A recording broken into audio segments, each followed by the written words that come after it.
very pleased to be here in the mother country. And it was very moving listening to the talks today. I suppose I do, for my sins, I travel around the world quite a lot talking about these issues, and it's very striking to me how much expertise is here at this table now, which makes me kind of think, why am I here? I could have been enjoying the bank holiday. But what I'm going to try and do is share some sense of that kind of international story, because I think it is helpful.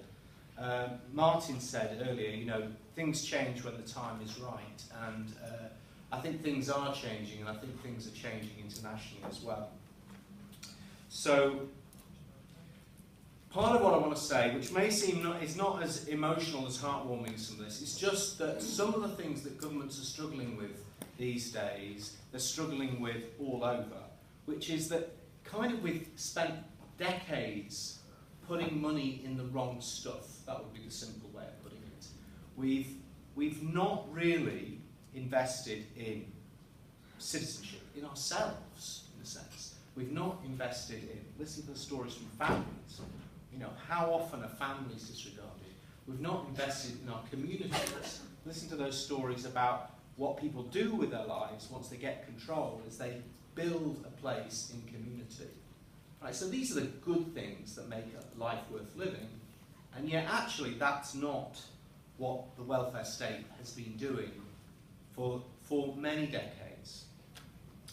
So I apologise, some of you may have heard this little story before, but I think it's quite a good little story to keep in mind. So the image is this: you and some friends are out for the day, and you're walking up a river, alongside the banks of the river, and then you see in the river a baby in the water. So you dive in the water and you rescue the baby, and then you see another, and before long you're picking babies out of the water, trying to get them safe and well.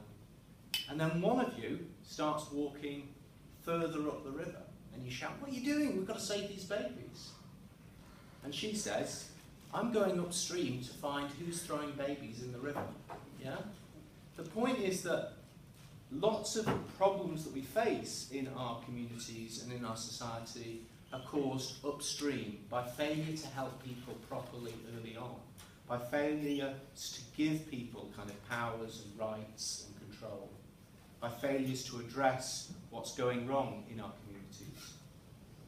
And I think that in a way, one way of, so this idea of self-directed support or individualised funding is something that is a strategy. It's just one very useful strategy for shifting resources upstream, for shifting resources effectively out of institutional provision, where it's just wasted. We know it's wasted. It's, you know, institutional provision is not just associated with poor outcomes, it's associated with abuse, it's wasteful, it's expensive.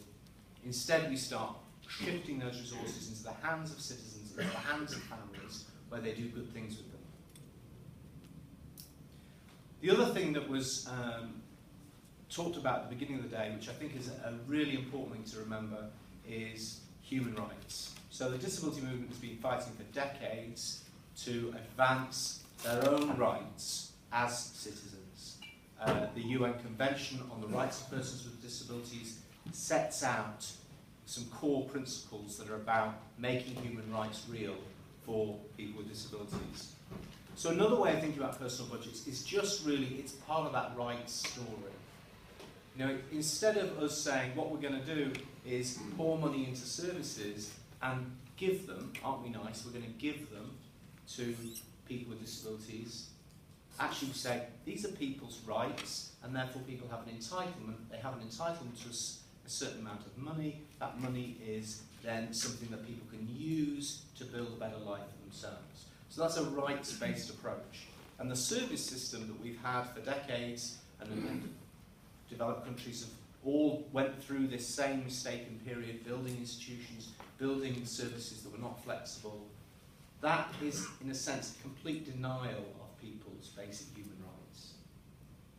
So the challenge is to get money back into people's hands so that people can live as citizens can use that funding flexibly to live lives of meaning.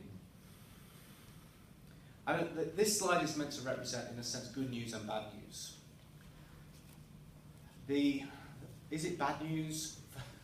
For 50 years, so I'm as old as this effort to bring about individualised funding. And the earliest example I can find is in California, the home of great music in the 1960s, but also the birth of the independent living movement. And just one of the ingredients, but an important ingredient of that, was individualised funding, so people could control their support, so people could control their lives.